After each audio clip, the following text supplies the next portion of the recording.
Guess who's back? Back again. Shady's back. Tell your friends. I don't think I'm going to keep that in here. Okay, hello. I'm Evelyn. I'm back again. I am going to do a video talking more about specifically how I left atheism and came to Christianity. A lot of you guys were wondering more about the religious aspect of it because my first video kind of covered more politics. I know in the last video I also covered a little bit of the Christianity stuff, but people wanted me to go more in depth with like my spiritual journey and stuff. I have a couple questions that I'm going to be answering. I'm going to start probably just by going over a lot of what happened in my life spiritually. So keep in mind that while all this is happening, I'm also like a crazy leftoid as well. So like I told you guys, I was raised in a Christian family. I was like a super Jesus freak when I was a little kid. I wanted to be a missionary. I loved going to church and all that kind of stuff.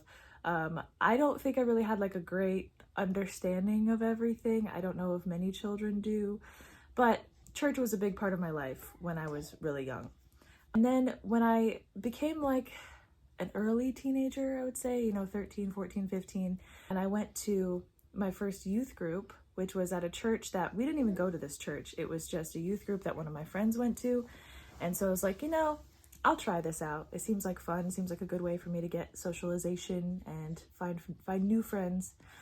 So I went to that youth group, and pretty much everyone there outwardly was pretty conservative, pretty Christian. But I was already like in this point in my life where I was, I don't want to just keep saying I was emo, but I kind of was. I was listening to a lot of the alternative emo music and stuff, and that kind of influenced me to be a little bit rebellious. So I already had that in my head. So for a lot of the people at this specific youth group, I wanted to like rebel against them. They were mad because I had like a nose piercing and I dyed my hair crazy colors. I wore band shirts. I was just kind of your stereotypical emo kid at the time. Again, this is like 2014, 2015. So that kind of made me want to rebel even more, just being around those people. But then inside that youth group, there was a small group of people that kind of shared my beliefs a little bit. And so we would kind of get together. And like I said in the other video, it was kind of like a cool little club, of like, oh, we're not super conservative Christians. We're like progressive Christians, that kind of influence.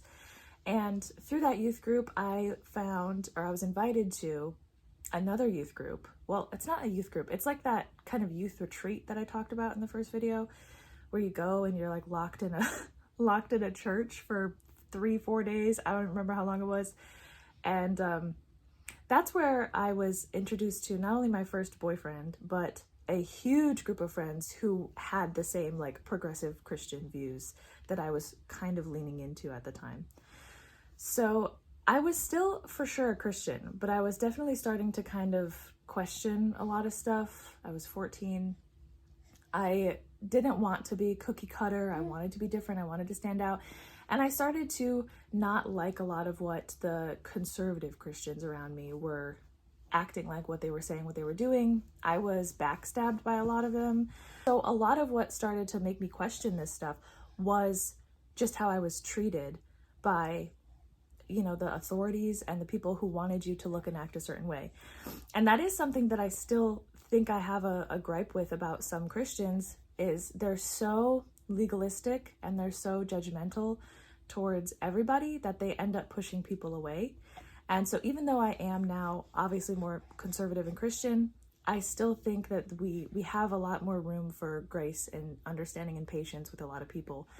And we need to remember that when we're going about our political lives. And I'm not perfect. I'm not perfect in this. I have said some mean things. I have done some mean things because I'm so passionate about what I do. But just as a reminder for everyone, I was there, and a thing that pushed me away from the church initially was how people treated me. So I don't think that that's like a valid reason to stop believing in God, by the way. I know it's not, but that's just personally kind of one of the things that made me stop believing. So anyways, through going to that youth group, youth retreat, whatever you want to call it, I befriended a lot of new people, and I also got a boyfriend. Like I said, my first real boyfriend. He already had a presence in the punk scene in the city that I'm in. So, and he was also going to a different youth group in a bigger city too. So this youth group was kind of full of alternative people. It was in the heart of a very liberal blue atheist city. And so they were trying to, I think, reach the youth in a more hip and cool way. You know, the youth leader had dreads and tattoos and listened to metal music and alternative music and all that kind of stuff. And, you know, a lot of the people in the youth group were parts of bands that made Christian alternative music. And a lot of people that attended the youth group were people that weren't necessarily Christian. They came for, you know, for community, they came for the pizza parties, whatever it was. You know, this church was really trying to do outreach to the youth in this area. So going to that youth group, I actually met one of my best friends at the time. We don't talk as much anymore, but me and my boyfriend and this guy became best friends. I talked a little bit about that in my testimony video too. And I think this guy is amazing. I love him to death. I miss him, honestly. He's such a great friend of mine. But at that time, he was not a Christian. So this guy was very into like alternative things. I mean, I smoked weed for the first time with him. Hold on, my son's coming. Hello. Anyways, I smoked my very first bowl with this man. I was actually a few bong rips. That was not a good idea. For my first time, taking 3 bong rips, bad. Anyways, so that introduced me to a lot of that kind of stuff. Introduced me further to alternative music, the alternative scene, and I started surrounding myself with people who were atheist, who didn't really have the same values as me, but because I was such a progressive Christian at the time, I was like, oh, this is great, this is fine. I love being around people who aren't treating me the same way that the more conservative Christians did. And I just kind of slowly fell away from the faith. I didn't read my Bible. I wasn't going to church. I stopped going to the youth group thing, the youth retreat too. I didn't pray ever. I just didn't really care anymore. I still called myself a Christian for a while, but I was not acting that way by any means.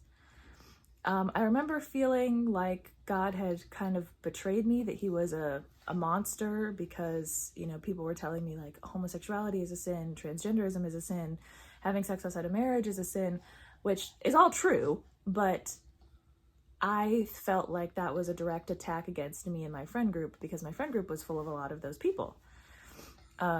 So I started to just see God as this moral monster. And I think that's true for a lot of kids, teenagers who grow up Christian but become atheist and fall away from their faith. I think that's a big reason why a lot of times. And it doesn't mean that we have to stop sharing the truth that those things are sinful, but we might need to change our messaging sometimes on how we do it. Especially for the people, you know, I'm not talking about the super vitriolic, hateful people who just scream and cuss at you all the time. But there are people that might see how you're reacting to those people and say, well, I don't really want to be involved in, you know, Christianity if those people act that way. Again, I'm not saying that this means we can't call people out for their sin. I think we should 100% keep doing that. I think sometimes our messaging can change though. Yeah, I just fell away from the faith, really. It was very slow. I just didn't really care about God anymore. I was kind of mad at him. I still would call myself a Christian if somebody asked, but I never talked about God. I never, you know, I avoided that topic. And if someone asked if I was a Christian, I would like go on to explain, well, I'm one of the good ones. I'm like a progressive Christian, all that kind of stuff.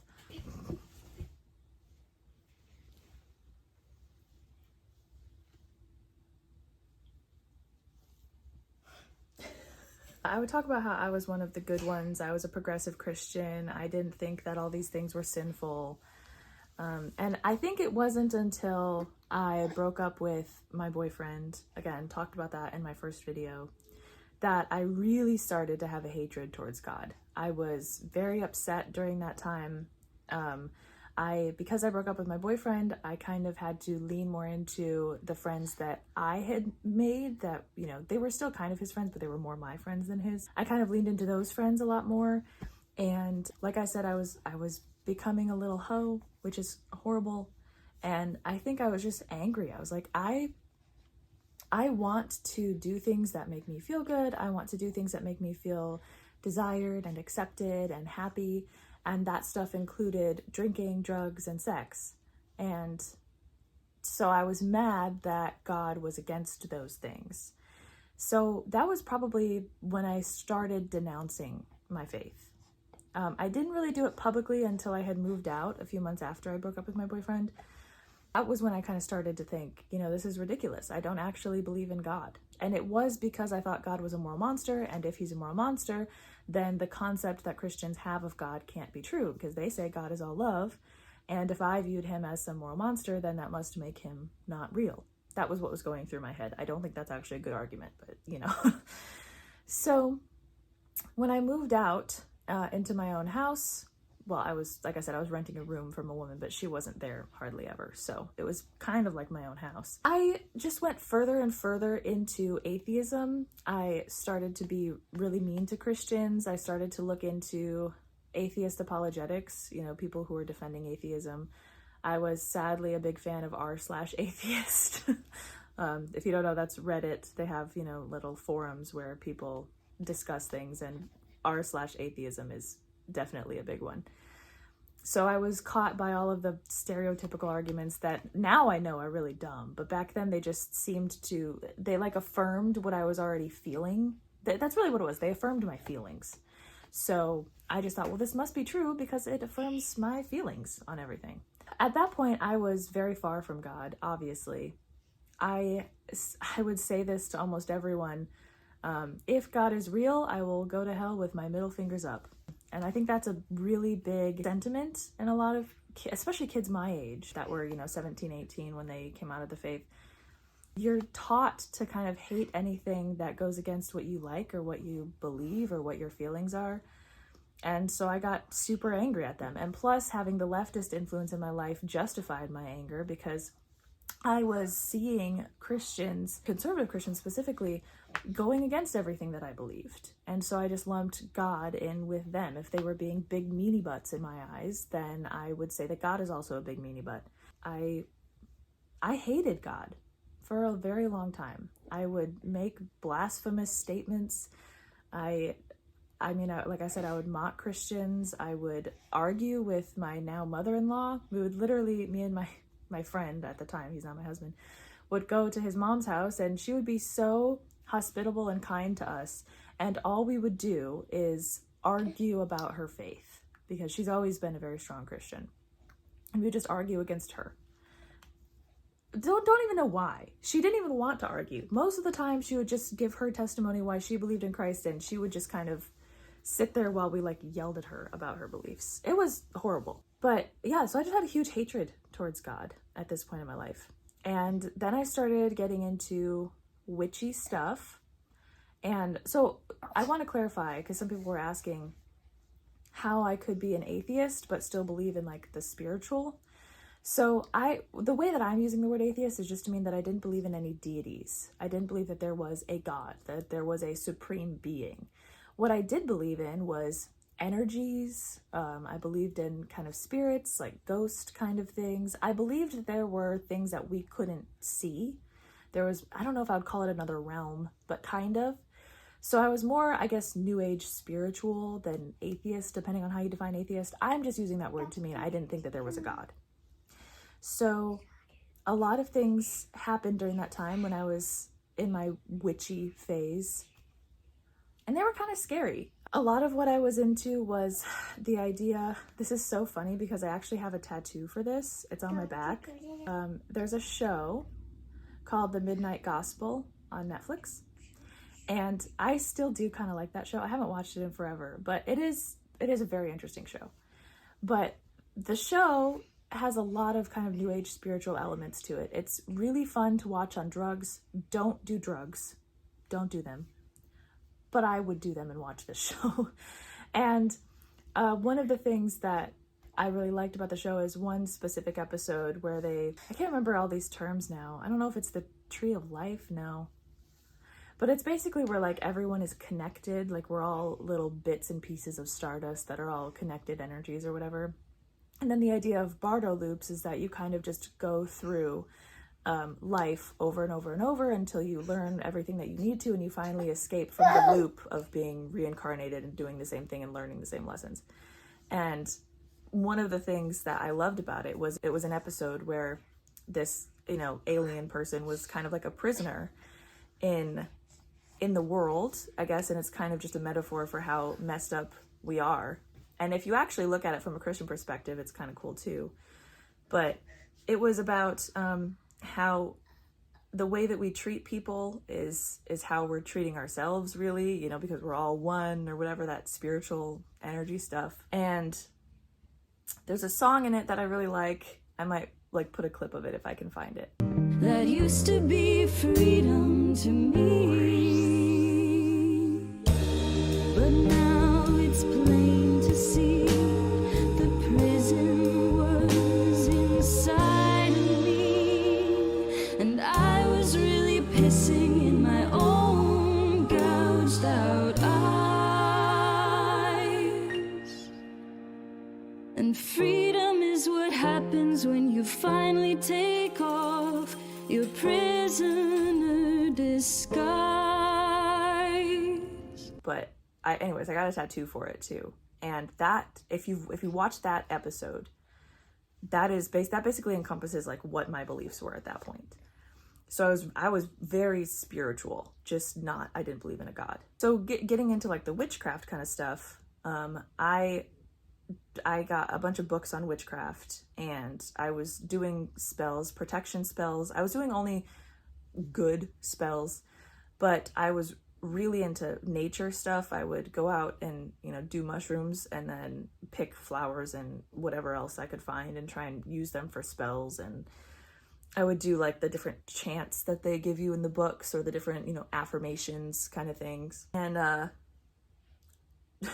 during that time, I think I was definitely being spiritually attacked. I can tell you, people in my last video didn't believe it. I know for a fact that my sleep paralysis that I was experiencing, because it was super often, it was definitely attacks, spiritual attacks for sure. And I would have, I mean, the craziest dreams that I can't even explain. I would see things in my house. There would be random noises. My washer would turn on for no reason. And again, I know I sound crazy. Call me crazy in the comments. You can call me crazy. That is okay. But I just knew I was being spiritually attacked. I was, like I said in my other videos too, super suicidal, self-harming all the time, like all the time. It was horrible. I was drinking pretty much every night. I was doing so many different types of drugs. And I was just so depressed and sad all the time. I was looking for love in all the wrong places. I was just a shell of a human. And I was trying to fill that hole, that shell, with all of these other things that clearly cannot fill what I was wanting them to fill. So this went on for probably 2 years, I think, where I was really into atheism and really hated God. I'd been falling away from the faith for probably 2 or 3 years, but it went on for 2 years. This new age spirituality, this witchcraft stuff. Like I said, my boyfriend at the time, husband now, was super into the Aleister Crowley kind of stuff. The Kabbalah. I don't know how to say these things anymore. I don't know if I ever did, but that's kind of what he was interested in. Which is very weird now, considering where he is now. He's very strong Christian, very against that stuff, obviously. But yeah, so we experienced a lot of stuff like that. Some of my dreams were crazy. I remember, just skipping ahead a little bit, when I found out I was pregnant, I had the most vivid dream I think that I've ever had in my life. I was just walking by a creek. I was with my friends. I had my dog with me, and we all heard something, kind of sounded like howling almost, and my dog started barking at the water, and all of my friends kind of ran back, but I was frozen in the spot. And all of a sudden, kind of out of nowhere, this woman with flaming red hair and red lips, she was a gorgeous woman, she came like flying up to me, and she picked me up by my throat. And I remember, like, I tried so hard to scream, to say anything, I couldn't. And in that moment, in my dream, I called out Jesus's name, or I tried to, and she said, "Oh, you think he can save you? Haha, he's dead." And she picked me up and kicked me and I was jolted back and then woke up into sleep paralysis. So like, sleep paralysis is kind of like when your brain is still asleep and you're paralyzed, but you're also kind of conscious. So I woke up into that, and I remember just seeing a figure standing over me, and I couldn't move. And then something, which I don't know if this happened in the dreamlike state I was in or in reality, my sheet was thrown over my head, and whatever it was trying to suffocate me. And then I finally woke up, and my sheet was up over my face, but it wasn't over my head. So again, I don't know if that actually happened in reality or if it was in my sleep paralysis dreamlike state. But that was probably one of the most terrifying experiences that I had during this time. And then I looked it up, and apparently Lilith is, some say she's rumored to be Satan's first wife or whatever it was. But she has red hair, flaming red hair, is a very beautiful woman, and she tends to target pregnant women and single men. She does not like pregnant women because she is kind of the spirit of, again, this is all according to the lore of Lilith. Whether you think it's true or not is up to you, but I'm just describing what the lore is with Lilith. So she doesn't like pregnant women because she's the spirit of like kind of promiscuity almost. There's a lot more to her. I'm very much paraphrasing, but so that was just very interesting because I was newly pregnant. That happened to me, which that has stuck with me. Like I remember it like it was yesterday. That was probably one of the scariest experiences that I had. But multiple instances similar to that with the sleep paralysis and with the dreams and stuff. I still definitely ignored it for the most part because it took, many more months until I actually came back to Christ. But that was one thing that was a spiritual experience that I had that definitely brought back that nagging in the back of my head. And then finding out that I was pregnant with my son was just so obviously like life altering. And like I said in my first video too, that's kind of what made me start talking to my family again. And I remember one time I was sitting at the table with my sister and my dad, and my sister said, "So if you're not a Christian anymore, like what do you believe in?" And sitting there trying to explain what I believed in when I didn't really even know what I believed in, and it was a bunch of just kind of like vibes and feelings and energies and spirituality and whatever, was kind of an embarrassing moment, honestly, because my sister, she's my younger sister, I don't know, she was probably 13 at the time. I don't even know how old she was. She was very young. And me sitting there as a grown-ass adult trying to tell her what I believed in, and I couldn't even really get it out. I remember just kind of saying, well, I believe, we're all connected and we're all like bits of stardust, and our consciousness is really just like one big consciousness, like spread out into a bunch of little consciousnesses. It was so bad. I don't even know what I was saying. That kind of shows you how that stuff can rot your brain where you don't even know what you believe anymore. So, like things like that, just conversations like that I would be having with my parents, and then coupled with the fact that I was pregnant and that I knew just innately that my son was valuable, and trying to figure out why humans were valuable, and the whole energy, consciousness, stardust thing wasn't really explaining it, because like, why does stardust have value? Why does consciousness have value? Like there was just so many things that weren't adding up anymore. And I remember I wanted to look into believing again. I wanted to look into going back to God because, well, I had just been so miserable for so long and nothing else was working. And so I started looking into arguments for God's existence. There's the transcendental argument, there's the cosmological argument, there's the argument for motion, there's the fine-tuning argument. There are so many different arguments, and some work better than others, but the culmination of all of them together kind of helped me in my head understand that, okay, there has to be a creator. There has to be something outside of all of this, because I'm hearing these arguments and I can't formulate an argument against them. And even when I watch atheists debate Christians on these arguments, a lot of the times I'm siding with the Christians because it seems like they actually know what they're talking about and their argument makes more logical sense to me. So then I was like, okay, well, God exists, but now which God? Because in my head at that time, I was like, every God is like the same and all religions are the same. And they're just, you know, a way for people to cope with reality. I was like, okay, well, if there is a God, which God would it be? I started to look into the evidence for the resurrection of Jesus Christ. At first, by the way, at this point, because I was still, or when I was still like an atheist, I didn't even believe that Jesus was a real person. I was a Jesus mythicist for a little bit, which if you know anything about Jesus mythicism, it is laughed at in all of academia.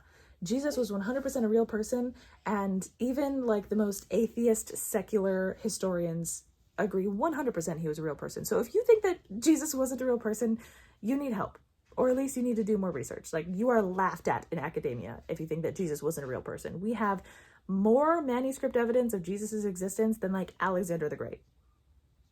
Anyways, besides the point. Well, actually, no, that was on point. Anyway, so I started looking at the evidence for the resurrection, and it was pretty overwhelming.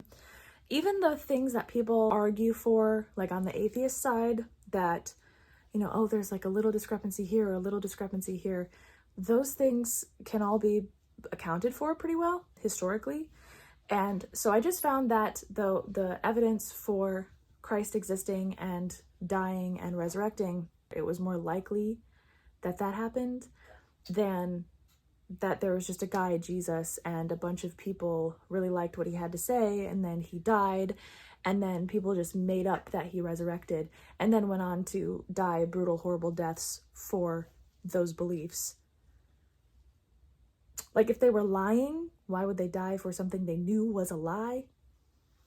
Don't know. And that's just like brief. Again, this is all very brief overview. I would implore you to look into these arguments, to read about them, to watch debates about them, to look into the historical manuscripts that we have for Christianity, for the resurrection. Once I started doing that, and then I started looking or talking to more Christians and everything, I was just like, man,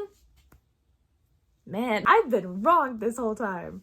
And I remember exactly when I officially said like I was a Christian, but it was in 2021 at some point, maybe closer to the end of the year. And ever since then, my faith has gotten stronger and stronger. Now at the beginning, it was really tough. I'm not going to say that I was a really great Christian. I'm still not a great Christian. I'm a crappy Christian. I do my best though, and I love Christ with all my heart. It's hard, you know, no one's a perfect Christian. But there was definitely a good year at least, if not more, where I still, you know, I was making idols out of certain things. I had gotten my TikTok account. I had a lot of followers all of a sudden because I made a video about me leaving the left and going into conservative politics. And so my page had become an anti-abortion apologetics page. And I fell in with a bad crowd of pro-lifers who had good intentions, but a lot of them were atheists, and a lot of them were just rude and mean people. And I fell into that, and I became a very rude and mean person. I was not arguing for rights for the unborn in a way that was effective, in a way that was kind. I was very vitriolic, very hateful. I think I just kind of fallen back into my leftist ways of like, this is how we deal with people we disagree with. So there was a long time where I was not a fun person to be around, even though I was a Christian and a conservative. I still didn't take my faith super seriously. I think a lot of this stuff takes a lot of time, especially for new Christians, for new converts coming from a place like where I was coming from. That stuff just felt so natural to me. Being mean, being hateful, calling names, cussing all the time. That just felt so natural to me because I had been doing that on the left for so long. My journey as a Christian has been difficult. I just recently, like in the past year, have started to kick the cussing habit. I'm still not perfect. I still do it sometimes, but I mean, I used to have the mouth of a sailor. I would cuss every 3 words, and I used to justify being actually hateful. Not what the left calls hateful, where you're just telling the truth or stating your opinion. I used to be actually really mean and really hateful to people, and I would call names and I would scream at them. I do want people to know that they're, you know, when you meet Christians, especially if they're new Christians, but even some old Christians, you know, who've been Christians their whole life, they are still working through things themselves. They are not going to be perfect. They all have their own issues with whatever sins that they specifically fall into a lot. Being a Christian does not mean that all of a sudden you're just an amazing, great person. But I will say that as I've walked with Christ and as I've taken it a lot more seriously and I've removed those people that were bad influences on me from my life, and I've started surrounding myself with people who are kind, who are great warriors for Christ. I mean, they're firm. It's not like they're the sewing circle nice Christians who just, think, oh, we just have to love and everything's fine. They're theologically sound people. They're firm when they need to be, but they also are compassionate and kind, and they give grace and they're patient. I've started to really, really center Christ in my life as much as possible, reading my Bible as much as possible, praying as much as possible. It's very easy to get swept up in politics, to get swept up in the hate that exists in this world. So, again, I'm gonna mess up, but I know that I'm working towards being better all the time. So anyways, I want to get to some questions because this has been very long. So someone on Instagram asked, you seem to be highly intelligent. How come you ended up believing in witchcraft? How does your brain allow that? What was going through your mind? So I will say that I'm kind of intelligent. I mean, I really don't think that I'm that smart, but I think at the time I was so infiltrated by sin and by selfish desires that I didn't really care if what I was believing in was actually true. I didn't care if I could defend it against criticism. I was just doing things that felt good to me, that I thought were cool, I believed that they worked, but I only believed that they worked because of what my mind was telling me. I've already talked about this. Someone asked what the most convincing thing that led me to atheism was, and it was honestly just the stupid atheist arguments. If God good, why bad thing happen? That was probably the most convincing thing for me. Someone else asked, can you elaborate more on Christians celebrating Halloween? I'm a former atheist who still loves the spooky season. And maybe on that note, how do you feel about atheists who participate in Christmas traditions? So number one, you can celebrate Halloween if you are a Christian. Not only does Halloween have Christian origins, but you cannot accidentally dabble in witchcraft. As a former witch, you can't accidentally do that. You cannot accidentally summon a demon. You cannot accidentally worship the devil. If all your intentions are on Halloween is going out with your children and getting candy from your neighbors, you're fine. If your intentions are, I want to summon a demon or I want to praise the devil, then obviously, but that's true of anything. Any random Friday, you could decide that you want to summon a demon and that it would be your intentions behind it. I promise you, God does not think it's bad for you to, sorry, that was my dog.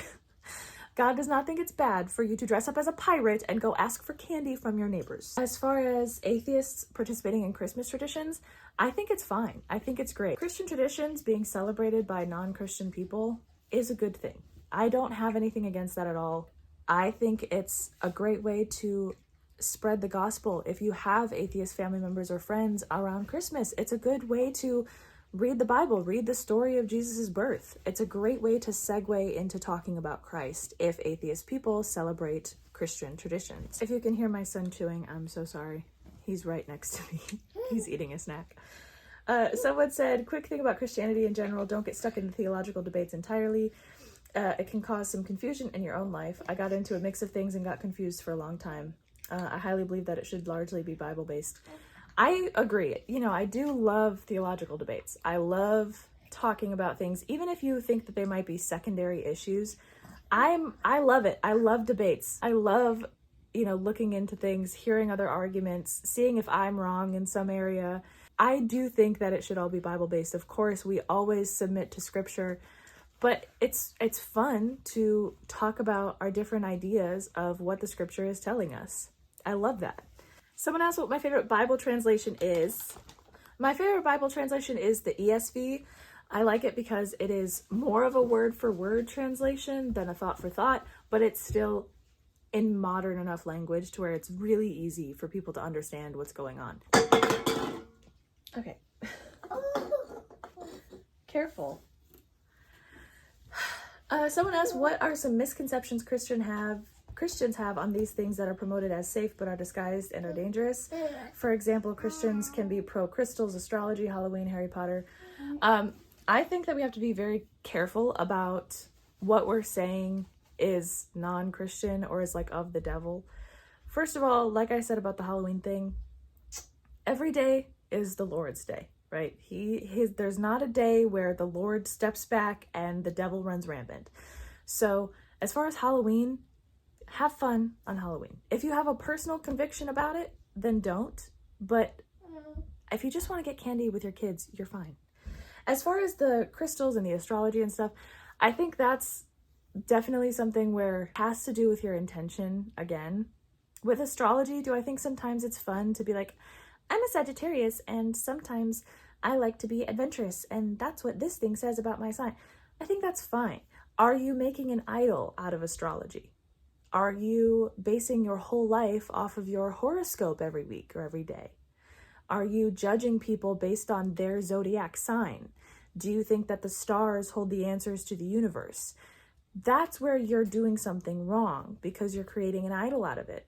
The same thing with Harry Potter. Harry Potter is not a bad book.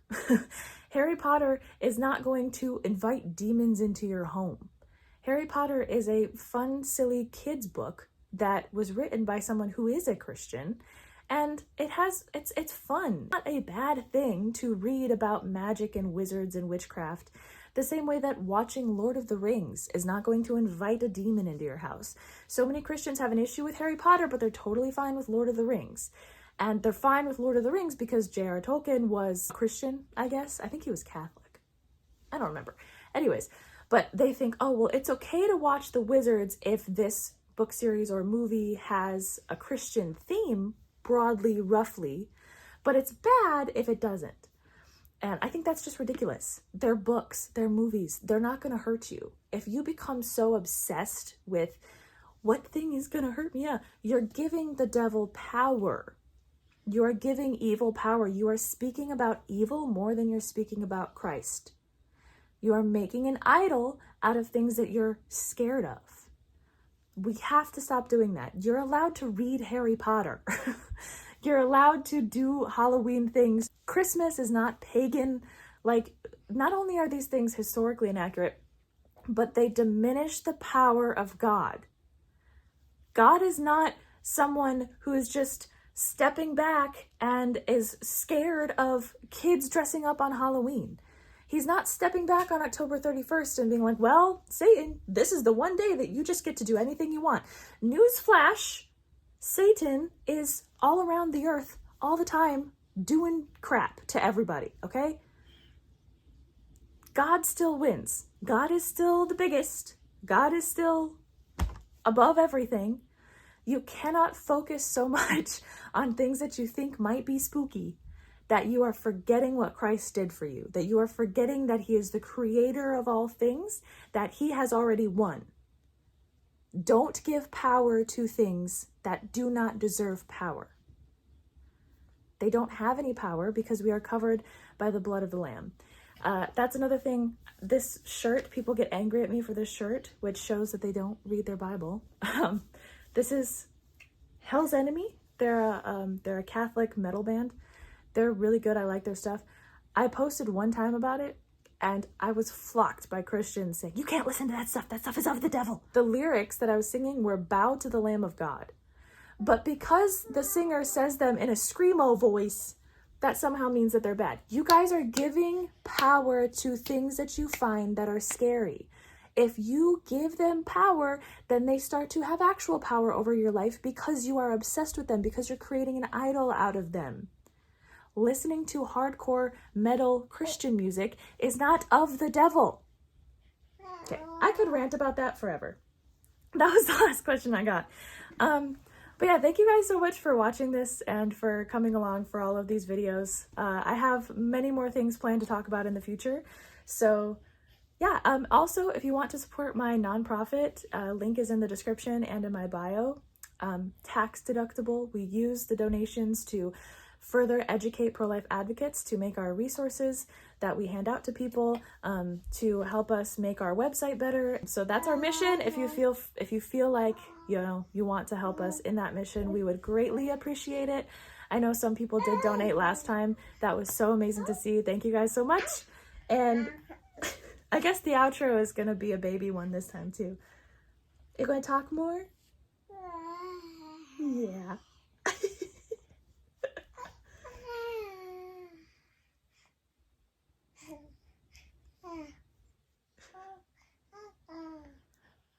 This is gonna be my outro every time now.